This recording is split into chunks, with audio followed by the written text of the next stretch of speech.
This podcast is brought to you by our friends at Minimal Cases. We've talked about Minimal before. These cases are so thin, you'll forget that they're there. But the protection they provide is very, very real. And right now, until the end of the month, Minimal is offering our listeners 35% off of your order, maybe for that new iPhone 11 you just picked up, by using the promo code DIGITDAILY or by clicking the link in the show notes. That's mnmlcase.com and use the promo code DGITDAILY with no space to get 35% off your order, and we thank them for sponsoring this podcast.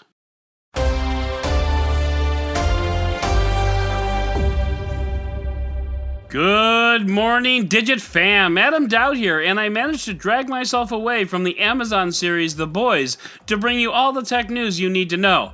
This show is great and so very messed up. Imagine the Justice League had corporate sponsors, social media managers, and were bereft of any moral center whatsoever. Good times. But for now, it is September 24th, 2019, and this is your Digit Daily.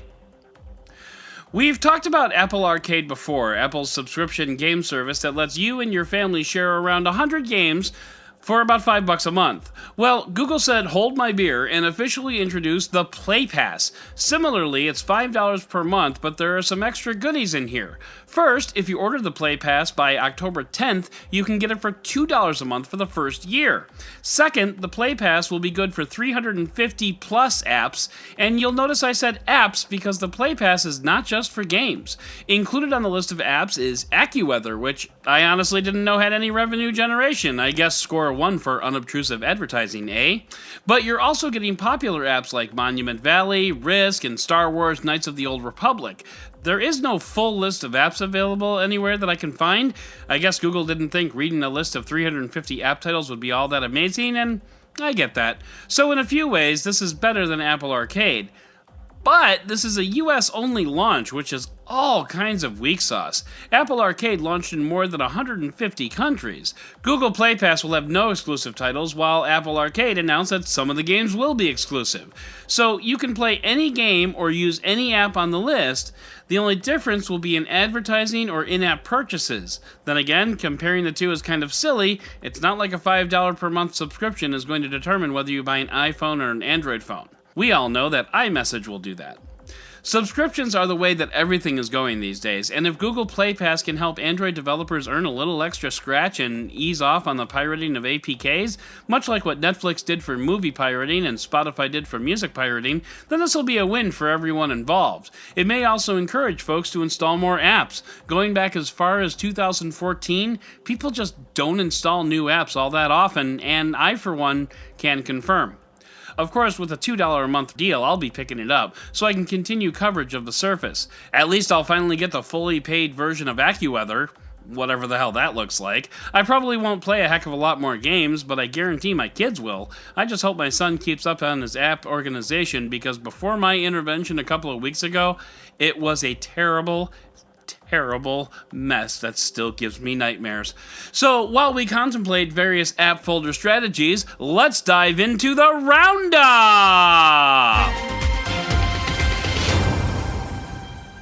The Samsung Galaxy Fold makes its triumphant return to the US shores coming this Friday. This topic has been done to death with what fixes are in place, so I won't go over those. But that does mean it's time to start watching for reviews, so there's that. Also, Samsung is offering Fold owners a one-time $149 screen replacement offer, which really doesn't speak well for Samsung's confidence in its products. It's basically saying, we're fairly certain this thing is going to break at least once in its lifetime, and we're only going to charge you $150 to fix it. Of course, the new Galaxy Fold also ships with a warning label telling users not to touch the screen with any hard, sharp objects like fingernails. Fingernails! I mean, look, I'm excited about our folding phone futures, but fingernails, people? I don't think the world is ready for this phone. It's awesome and intriguing AF, but I don't know, good luck to you, I guess. Speaking of which, Xiaomi has a new concept phone called the Mi Mix Alpha. We talked about it yesterday with the 108 megapixel camera sensor, but what we didn't talk about was the 180.6% screen to body ratio. Now, the reason Xiaomi is thumbing its collective noses at math is because the phone has a wraparound screen that goes around the sides and the back of the phone. The only non-screen part is a vertical black bar that houses the aforementioned 108 megapixel camera. This phone is impractical AF and honestly pushes the definition of concept way too far. I'm all about phone OEMs playing with things like a shark fin pop-up camera, or even a folding phone that you, for some reason, can't touch with your fingernails. Barely. But this, sure, I guess it looks cool, but this is a phone that should never see the light of day outside of a glass case. Google may be releasing several new variants of its Pixelbook line of Chromebooks on October 15th. The Chromebook Go may be a more back-to-basics Chromebook for Google, which would be a good thing because I'm still having trouble figuring out why $1,000 Chromebooks exist. That being said, it'll be good to see a refresh of the Pixel line of Chromebooks since we're 2 years out from the last Pixel, if you don't include the Pixel Slate, and judging by its sales numbers, you don't. And speaking of poor sales numbers, you may remember Essential, the startup co-founded by Andy Rubin. Essential released a phone back in 2017 that never really sold all that well, but I'll be darned if Essential hasn't maintained killer support for that phone since day one, often releasing monthly security patches the day that Google releases them. Essential was one of the first to ship Android 10 to its handsets and remains arguably the gold standard for releasing software updates. All this for a phone that probably never sold enough to pay any bills, not even to put LaCroix in the fridge, for God's sakes.